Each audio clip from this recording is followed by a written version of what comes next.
Allez-y. Oui, c'est bon, c'est bon. Ouais, c'est bon. C'est bon, là? Du baptême et de la circoncision. La circoncision, à votre avis, est-ce que c'est une chose qui est compatible avec le judaïsme, avec l'islam? Non, je ne parle pas sur la pratique, je me demande si c'est compatible avec l'esprit de l'islam et du judaïsme. Parce que ce que les gens font, c'est une chose, est-ce que la religion elle-même, c'est une autre chose? Si vous réduisez par exemple l'islam à ce que les musulmans font, vous n'avez pas accès à l'islam vraiment. Vous avez accès à des gens qui pratiquent comme ça. Alors, est-ce que l'esprit de l'islam, la théologie, moi je suis un théologien avant tout, est-ce que la théologie du judaïsme et de l'islam, est-ce qu'elle est compatible avec la notion de circoncision? C'est leur problème. Comment? C'est leur problème. Je ne sais pas si c'est leur problème, je veux dire, est-ce que c'est compatible avec ce que vous savez par ailleurs de l'islam? Est-ce que l'islam va dans le sens de la circoncision? Comment? Parce que l'islam, il copie. Il a copié le judaïsme, c'est tout. Donc il a copié la circoncision. D'accord. Alors maintenant, donc, à votre avis, alors on va parler. Bon, c'est une raison, on peut dire qu'ils ont copié, donc ils savent pas, ils prennent quelque chose parce que ça ressemble. C'est quelqu'un qui fait différentes choses, il peut copier un peu ce qu'il fait, sans savoir exactement si c'est cohérent ou pas. Alors, il y a un mot que j'aime bien l'autre jour. C'est dommage que Serge ne soit pas là, vous connaissez Serge? C'est un garçon très, très intelligent. C'est la notion de compatibilité. Est-ce que telle chose est compatible? Par exemple, madame, l'autre jour, disait que l'astrologie n'est pas compatible avec le judaïsme. Moi, on va parler de la compatibilité. Est-ce que l'astrologie est compatible avec le judaïsme? Est-ce que la circoncision est compatible avec le judaïsme? Etc., etc. Et ça permet de savoir mieux ce qu'est le judaïsme. Si vous parlez de compatibilité, si c'est incompatible, déjà vous savez que c'est pas. Alors, est-ce que vous avez une quelconque, est-ce que vous avez réfléchi en quoi que ce soit sur ce qui faisait, sur ce qui caractérise?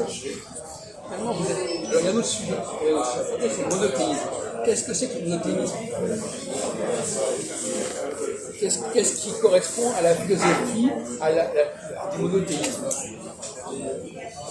C'est croire à un Dieu. Alors, croire à un Dieu pour tout le monde ou à un Dieu pour le groupe en question? Ben, les musulmans ne sont pas dans le monothéisme, logiquement. Oui. Parce que leur Allah, il est supérieur. Allah Akbar.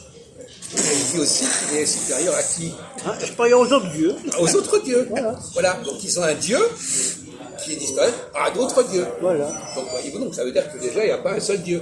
Non. Donc les Juifs. Alors, est-ce qu'il y a... Alors, la notion de monothéisme, c'est la notion d'élection, de manière. C'est le plus grand, etc. Alors est-ce que vous pensez par exemple que les Juifs, c'est le peuple de Dieu, par excellence? On peut le dire. Est-ce que c'est le peuple central? Parce que la notion de monothéisme, c'est la notion de centralité. Ouais, si tu veux. C'est central. Si ça les amuse, tant mieux. Non, mais est-ce que c'est prévu est-ce que le monothéisme, ça prévoit qu'il y a un groupe central, un Dieu central? Parce que par exemple, quand vous dites Allah Akbar, ça veut dire qu'il y a un Dieu qui est au centre, qui est plus fort que les autres. Donc il est au centre. Donc de la même façon, est-ce qu'il y a un peuple qui est au centre? On peut toujours commencer par quelque chose. Attendez, vous dites qu'il y a un Dieu qui est central, mais vous ne voulez pas accepter qu'il y a un peuple central? Ça peut être logique. C'est pas un Dieu central, un Dieu initial. Un premier Dieu. Ah oui, mais attendez, je sais pas ce que... Allah Akbar, ça ne veut pas dire ça. Non, je parle de l'origine. Allah Akbar, moi je le mets de côté. Il n'est pas de monothéisme. Bon, alors vous avez votre Dieu. Voilà, donc votre Dieu, c'est le Dieu initial. Ouais. Bon. Est-ce que le Dieu des Juifs, les Juifs, c'est le Dieu initial? Le début seulement. Puisqu'il y a Jésus l'a accompli. Attendez, quand vous dites ça, vous êtes sérieux ou bien vous croyez? Très sérieux. Alors, justement, alors Jésus, il a accompli quoi, à votre avis? Dieu, ben, il a enlevé les lois, il a... Non, mais il a accompli, quand on dit accompli, on accomplit quelque chose. Oui. Qu'est-ce qu'il a accompli? Ben, Quel il a aboli les lois. Non, qu'est-ce qu'il a accompli? Quel est le texte qu'il a accompli? Qu'est-ce que ça veut dire accompli en français? Accompli, ça veut dire quelque chose qui était annoncé, et il va l'accomplir. Qu'est-ce qui a été annoncé? Ben, c'est Moïse qui a annoncé Jésus. Non, c'est la nouvelle alliance qui a été annoncée par qui? Je ne connais pas l'histoire de l'Alliance. Bon, alors écoutez, vous êtes très limité apparemment. Hein. Alors, Oui, moi, je suis spécialisé dans l'islam, tout court. oui, mais il vaut mieux quand on étudie un sujet connaître ce qui est avant, ce qui est à côté. Il ne faut pas être trop étroit. Hein. Bon. Alors là, par exemple, vous me parlez de l'islam, tout d'un coup, vous nous parlez d'un Dieu originel. Donc vous sortez de Non, l'islam. c'est vous qui me posez la question. Non, c'est vous qui avez dit. Moi, je crois en un Dieu premier. Attendez, on parle du Dieu de l'islam, qui est le Dieu qui est meilleur que les autres, et tout d'un coup, vous nous parlez du Dieu qui était l'origine. Donc c'est vous qui vous dispersez dans la discussion. Vous digressez. Alors, soit on reste sur l'islam, soit vous ne voulez. Alors ne parlez pas du Dieu d'origine. C'est vous qui parlez de... Moi, Vous êtes enregistré. Il est de mauvaise foi en plus. Vous mentez comme un... Mais si, il vient de dire, il dit le contraire de ce qu'il a dit il y a 5 minutes. Est-ce que vous avez la foi? Avez-vous la foi? Est-ce que personnellement vous avez la foi? C'est ça le plus important. moi, je ne suis pas croyant. Je suis pas croyant du tout. C'est à lui que je dis ça. C'est à lui que je dis ça. Alors, Est-ce que vous avez la foi? on vous a pas sonné, madame. Hein. J'ai pas besoin On vous a pas sonné. J'attends pas que D'accord. vous sonniez. Alors d'accord. Bon alors, donc vous restez à la cuisine. Hein. Alors, moi dans ma famille, il y avait des domestiques, on les sonnait quand on avait besoin d'eux. Vous êtes sorti de la crise de Jupiter, vous? Ben oui, effectivement. Moi, il y avait des domestiques à table, et quand on avait besoin de quelque chose, on appuyait sur une sonnette, les domestiques arrivaient. C'est ce qu'on appelle la sonner. Bon, vous avez des choses à dire à ce stade-là, monsieur Bézou, au sujet du monothéisme. Qu'est-ce que c'est que le monothéisme? Qu'est-ce que ça implique? Au sujet de la circoncision, est-ce que la circoncision est compatible avec le monothéisme? Est-ce que la circoncision est compatible avec une certaine idée de Dieu? Est-ce que le baptême est compatible? Et qu'est-ce que c'est que le baptême? Alors vous posez une question plus précise, ça va vous amuser. Quel est le point commun entre le baptême et la circoncision?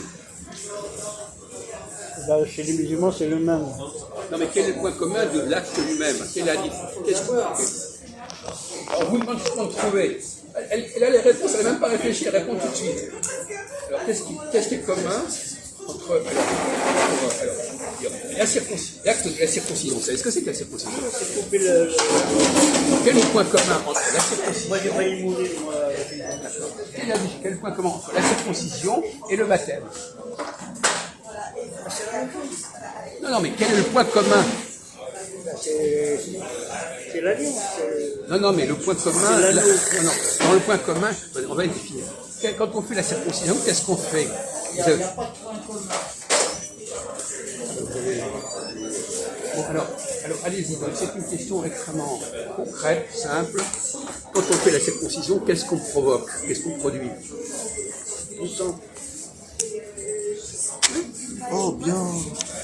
Non, mais lui, il faut 2 heures pour répondre à une question. Du sang. Et le sang, quel point commun entre le sang et l'eau? Ben, c'est la couleur. Non, le sang et l'eau, quel est le point commun? Le feu.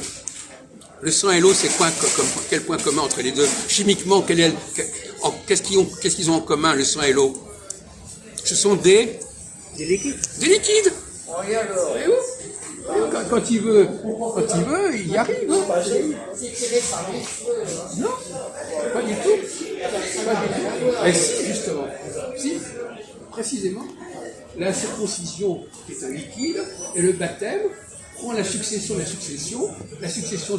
sang en passant à l'eau. Ouais. Donc, dans les 2 cas, on a un liquide qui est la base de l'alliance. Parce que dans les 2 cas, ce liquide, le sang ou l'eau, c'est l'alliance. Puisque la circoncision en hébreu, ça veut dire la marque d'alliance. Brit. Ça, c'était un peu à bravo, donc vous avez bien répondu. notre ami là, il n'est pas endormi, on a fait l'attendant. Non, il est sur le kiwi, là. Non, non, Il mais est prêt à bondir. voilà. Non, mais ça, c'était une question simple. Voilà, voilà, c'est simple. Voilà, n'importe qui, on demande à quelqu'un. Le sang et l'eau, vous n'avez pas répondu par contre. Ah, vous êtes endormi ou quoi? En tout cas, lui, il a rappelé la mise. T'as gagné. Un point. Ouais. Voilà. Là, Donc la question, c'est est-ce que le fait de pratiquer la circoncision est compatible avec l'idée que Dieu se fait de l'homme et de ce qu'il faut faire ou pas? Est-ce que ça correspond à quelque chose qui est accepté dans le judaïsme pour Dieu? Est-ce que c'est bon pour Dieu qu'on fasse de la circoncision?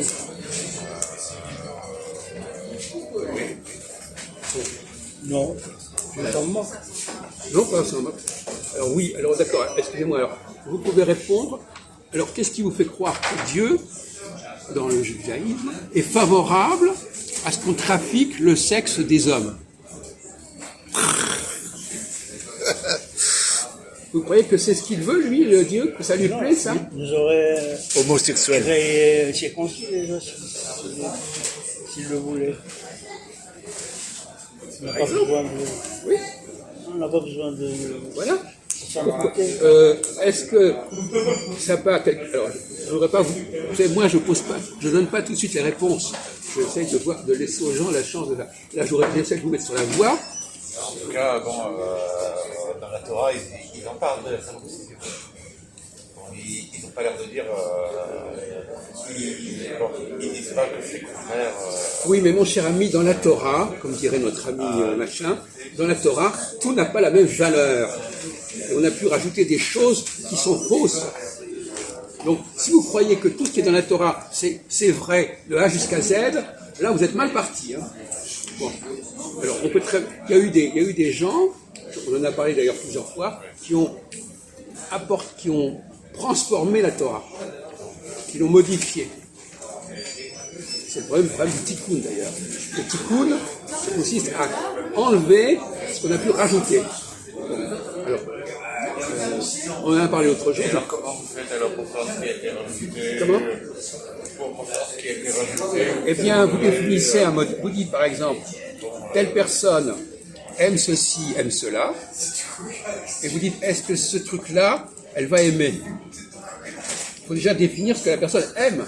Qu'est-ce que Dieu aime, qu'est-ce qu'il n'aime pas? Là, vous allez dire, tiens, sur ce point-là, comment il va se comporter? Vous voulez que tout soit déjà... Mais vous le savez personnellement. Comment? Vous savez ce que Dieu... Oui, non, mais tout le monde peut réfléchir à ça. On vous demande de définir...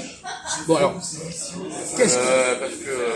Par exemple, vous avez entendu parler du veau d'or. Oui, mais ça, si vous demandez aux gens, les gens, ce qui plaît aux gens, c'est pas forcément ce qui plaît à Dieu. On ne vous demande pas ce qui plaît aux gens. Par exemple, le veau d'or. Oui. Est-ce que ça plaît à Dieu, le veau d'or? Non. Eh bien alors, pourtant il est dans la Bible. Oui. Alors, Oui, donc... mais c'est critique. Eh bien, justement. Eh bien, alors justement... Alors, est-ce que la circoncision s'adresse... Alors, on va poser une question. Quel est le point commun entre la circoncision et le veau d'or?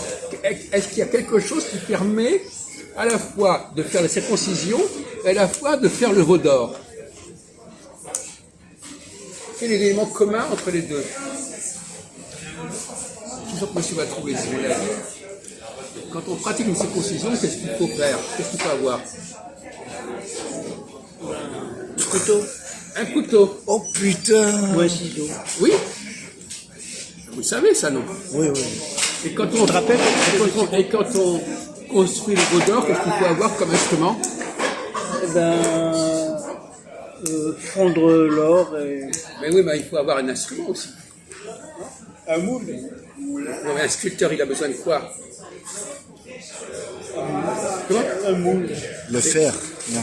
Eh bien, il a besoin de ciseaux pour sculpter la Ah pierre. oui, Non, mais matériel. Là, vous êtes faible, là. C'est pas le même ciseau. Non, mais oui, mais vous êtes faible. Si on parle de moule, on vous dit, mais pour un moule, il faut bien sûr, il faut tailler. Là, vous avez un point de moins, là. Hein? C'est curieux.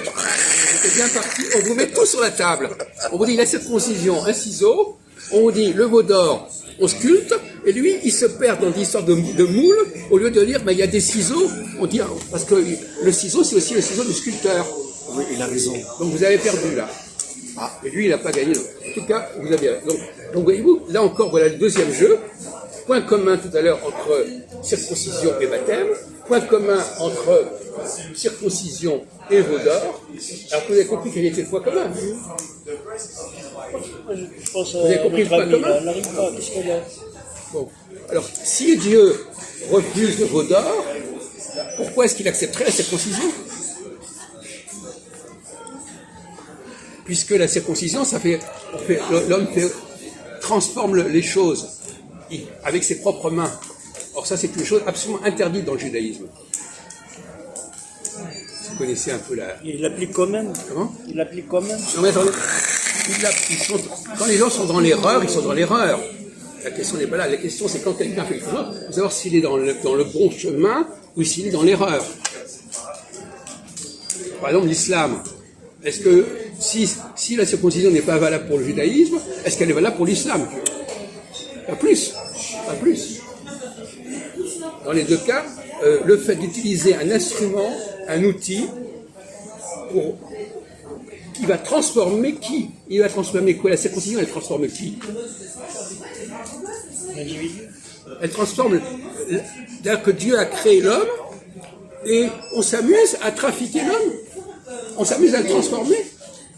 C'est un Quand scandale. un homme se fait couper le job pour faire fabriquer un vagin artificiel, c'est bon. Vous voyez ce que je veux dire? C'est bien plus anormal. Vous voyez? Donc, comment voulez-vous que Dieu accepte que l'homme s'amuse à modifier sa création? Or, alors, donc ça n'a pu être inventé que par des gens, que par des hérétiques, par des gens comme les Nazaréens. Je sais pas, ça a été inventé par des gens qui pratiquaient une autre religion.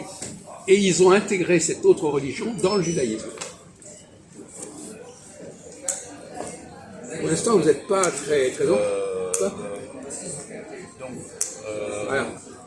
Alors, vos observations. Et vous, vous êtes circoncis ou... Attendez, on vous a évité. Attendez. Si les seules questions que vous pouvez poser, c'est des questions personnelles, ça va pas très loin. Hein. Probablement qu'il soit question. Oui, mais vous me dites que c'est pas... oui, mais... C'est concis, mais je n'ai jamais demandé. Vous allez dire... Parce que vous allez dire que c'est incompatible. Attendez, je vais vous dire une chose. Moi, Donc vous, si vous avez été circoncis, ça veut dire que vous êtes incompatible, alors? Ça veut dire qu'il y a eu un... Si j'avais été circoncis, à 8 jours, excusez-moi, 8 jours après la naissance, hein, chez les Juifs, ça veut dire qu'effectivement, on a pratiqué sur moi quelque chose qui était interdit. Coupé. Voilà, tout à fait. Couper la queue. Toi aussi, tu es coupé, non? Moi, avant que... Oui, mais si c'est incompatible, alors c'est incompatible. Moi, avant que je me marie... Attendez, laissez-le parler parce que... Elle arrive. Comme vous le dites, si on est incompatible avec le... Si on fait des choses qui ne sont pas compatibles avec le judaïsme, Oui. donc on s'éloigne du judaïsme, Oui. donc on n'est pas juif alors. Non, c'est pas ça du tout. Ce sont des gens... On est éloigné de quelque Non, chose. mais si des gens ont fait tel acte, c'est leur problème à eux. C'est pas l'enfant qui est circoncis qui a fait la chose. Alors, essayez de ne pas être trop pervers et raconter n'importe quoi. Bon, vous avez des choses plus intelligentes à faire que ça. Bon, effectivement, les juifs qui sont circoncis, ils sont dans l'erreur. Et donc, le tikkun exige que les juifs arrêtent de se circoncire. C'est bon, ça bouge pas. Si c'est le mien, ça Oui, mais il n'y a pas de juif tu peux le bouger. qui ne sont pas Si, bah pourquoi il n'y en aurait pas? Pourquoi on est circoncis, on est à la limite. Non mais vous dites n'importe quoi. Il y a des tas de gens des tas de juifs qui ne sont pas circoncis. Pourquoi vous dites Ça va? Non mais parce qu'il y a des familles qui ne pratiquent pas la circoncision, tout simplement. Quoi? C'est obligatoire, non? C'est obligatoire. Oh, il y a quelqu'un qui nous surveille? Mais pas avec les juifs. Dieu, oui. Non, mais d'accord, c'est ça. Bon, écoutez, allez vous coucher parce que là c'est n'importe quoi. Hein. Bon, alors voilà, donc on a un autre sujet. On a donc abordé un certain nombre de sujets. Alors, on va peut-être arrêter sur ce sujet. On va changer de sujet.